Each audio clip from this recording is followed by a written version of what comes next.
Tipo assim, eu tenho 100 cotas no fundo imobiliário, eles aumentaram o patrimônio, emitiram novas cotas. Essa pessoa que tem 100 cotas e não comprou mais, ela vai ser prejudicada? Como é que funciona isso? Cara, vamos pensar assim, ó. Vou tentar formular um exemplo rápido aqui, vamos ver se eu vou ser infeliz nessa formulação.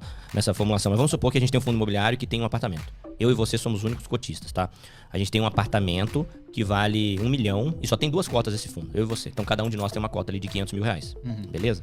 Então todo mês lá o nosso inquilino paga aluguel, dá 10 mil reais de aluguel, ele divide ali 10 mil por 2 cotas, dá 5 mil pra mim, 5 mil pra você, tá? O fundo distribui tudo em dividendo, basicamente. É no mínimo 95% distribui tudo. Quando a gente pensa assim, cara, Yuri, vamos comprar mais um apartamento? Esse fundo precisava crescer, a gente tá muito concentrado. O fundo não tem caixa pra fazer, porque ele não fez caixa, ele distribuiu todo o rendimento.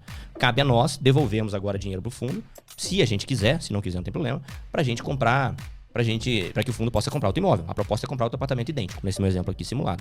Beleza, então o fundo vai emitir mais 2 cotas por 500 mil reais para juntar ali 1 milhão e comprar outro apartamento igual, tá?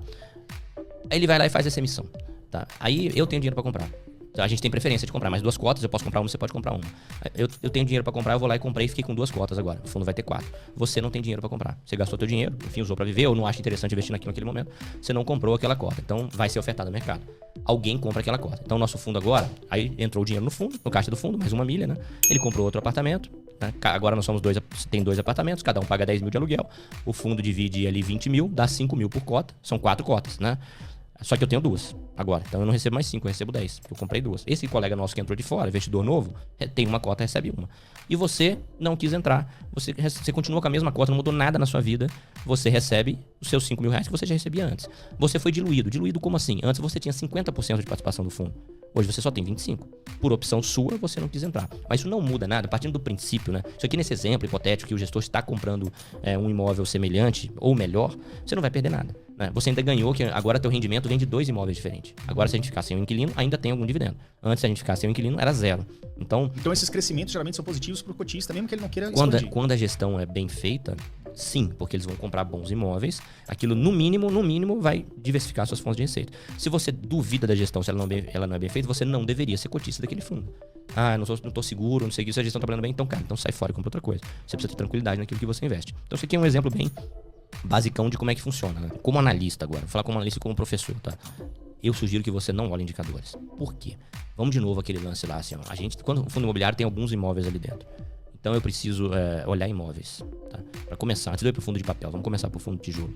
Você tá comprando apartamento em Brasília para alugar. Quais são os indicadores, cara? Tem muitos indicadores. Eu preciso de apartamento de boa qualidade, que esteja no bairro que as pessoas queiram morar, porque se ninguém quer morar ali não faz sentido.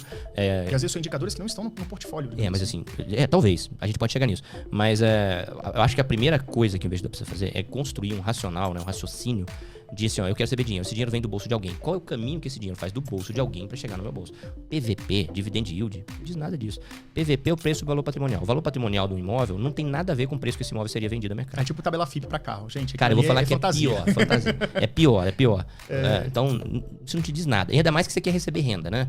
O que tem a ver o imóvel ser avaliado por um bom preço com o fato de aquele gestor que está tomando conta daquele imóvel conseguir tirar suco daquela laranja? São coisas completamente diferentes. Então, assim, esse indicador não te diz tanto. O dividend yield são os últimos 12 meses de dividendos dividido pelo preço da cota. O que isso me diz sobre os dividendos que eu quero receber daqui pra frente? Exatamente, porque uma coisa que eu percebi é justamente isso. Todos os indicadores, por mais positivos e promissores que eles sejam, sempre é um espelho do passado. E todo mundo fala, regrinha, coisa do passado não significa o futuro. Situação passada não significa o futuro. Exato. Então, assim, mas por exemplo, desculpa te cortar. Sim? A Avenida Faria Lima, ser o maior centro comercial de São Paulo, que é a maior cidade do Brasil, não é um espelho do passado. Isso é um fato. E isso não tá no portfólio. Não tem indicador. Entendi. Você vai abrir o relatório gerencial, todo gestor, né, emite uma cartinha por mês ali aos cotistas, falando o que ele está fazendo, que o fundo tem de patrimônio, que é o relatório gerencial. Coisa bem técnica. Você sabe que o relatório gerencial nem é tanto, ele é um pouquinho, mas não é tanto. Ele é feito pro investidor leigo, que tem uma noçãozinha. Se a gente for fazer demonstrações financeiras, aí sim a gente vai entrar em assunto bem técnico. Mas ali ele já vai começar a ter noção de estar aqueles imóveis e tal. O fundo tem galpão, esses galpões estão em torno de São Paulo, raio de 30 km de São Paulo, 60 km de São Paulo. Cara, não é tão complexo assim se você parar pra pensar assim. Eu tenho um fundo A, fundo B. Esse fundo tem 80% dos imóveis dele estão em torno de São Paulo. Esse fundo B, ele tem 10 imóveis também, mas um tá em Goiânia, o outro tá em Recife, o outro tá lá em Presidente Prudente. Cara, será que não tem mais demanda aqui? Né? Saindo de fundo imobiliário vai para Fiagro, por exemplo, né? O fundo tem terras no Brasil inteiro, é legal, porque ele tem aquele risco de clima, né? O risco climático, né? Agora, alguns tipos de imóveis, o ideal é que eles estejam nos principais centros. Os principais centros comerciais. Não é simplesmente diversificar por diversificar, cara. Isso aí a gente tem que tomar cuidado com isso. Você vê um exemplo de um fundo lá que foi famosinho na internet aí, que foi o XP Corporate Macaé, que é um fundo imobiliário que tinha lá em Macaé, que era XPCM, que era alugado pra Petrobras. Todo mundo falava, mas a Petrobras é bom inquilino e tal. Cara, mas é em Macaé. Não tem nada contra ser Macaé, mas quantas pessoas em Macaé ou empresas que estão dispostas a alugar um prédio inteiro numa paulada só?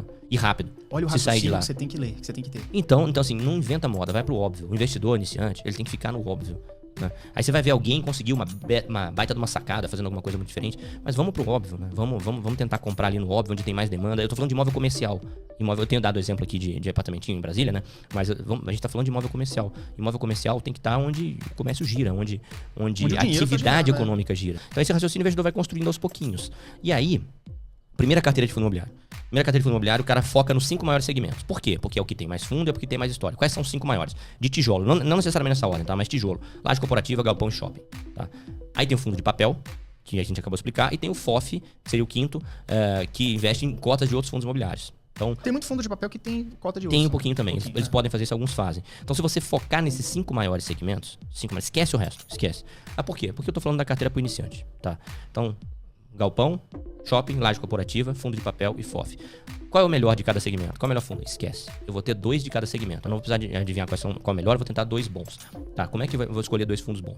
Elimina fundo que tem um imóvel só, elimina fundo que tem um inquilino só, ou elimina fundo que a maior parte o fundo tem vários inquilinos, só que 80% da receita dele vem de um inquilino só. Ou seja, né? Ele está muito concentrado. Elimina isso daí. Se você fizer isso, você vai ter ali 2 fundos de cada segmento, os 5 maiores. E aí você tem, pensando aí um pouquinho, se você tem 30% da sua carteira é fundo imobiliário, por exemplo. Tá? Pode ser 40%, eu peguei 30% aqui para dar um exemplo aleatório. 10 fundos imobiliários, você está com 3% do seu patrimônio em cada um. Tá? Somente, certo? Se você errou feio, errei completamente, fiz uma bela de uma besteira aqui, porque eu sou iniciante e tal, e o valor daquele fundo... Não estou falando da oscilação da bolsa que vai acontecer. O crescimento na bolsa não é em linha reta, é em zigue-zague. Zigue-zague significa que vai cair em vários momentos. Mas vamos supor que evaporou, perdeu mesmo, que eu fiz uma besteira ali. Cara, se aquilo cair 50%, nós estamos falando que você perdeu 1,5% do seu portfólio total, do seu patrimônio total. Isso não deveria tirar o seu sono, não deveria ser uma preocupação. Então, se você fez esse conceito básico e você diversificou, cara, você já está muito protegido. É claro que isso é inicial e quando você está iniciando tudo, você tem mais risco mesmo. Se você quiser iniciar a andar de skate, você vai ter mais risco, né? De cair, sei lá, de machucar, do que quando você tiver...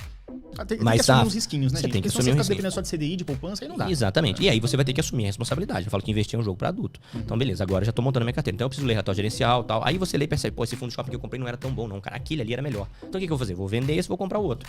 Simples. Pô, mas eu vou mudar o portfólio. Eu tô mexendo em 3% do meu patrimônio. Isso aí não vai me destroçar, não vai acabar comigo, entendeu? Então, assim, aos pouquinhos é isso aí. Eu brinco com a galera, assim, o pessoal pergunta qual que é o maior risco do investimento? O próprio investidor. Por quê? Porque é ele que faz besteira, é ele que vendeu na crise desesperado, é ele que compra quando tá tudo caro e não deveria estar comprando nada, é ele que investe em dica na internet. Então, mas esse risco é bom que você consegue eliminar ele buscando o mínimo de educação.